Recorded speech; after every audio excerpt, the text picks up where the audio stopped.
ઉપર જુઓ તો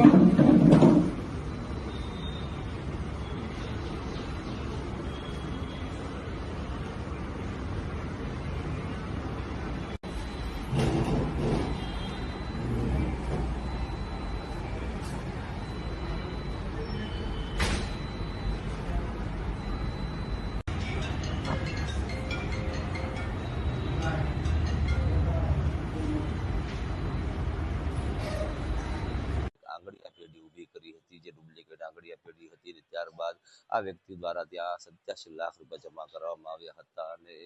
1 કિલો જે સોનું છે તે સોનું આપવાની વાત કરી હતી, પરંતુ સોનું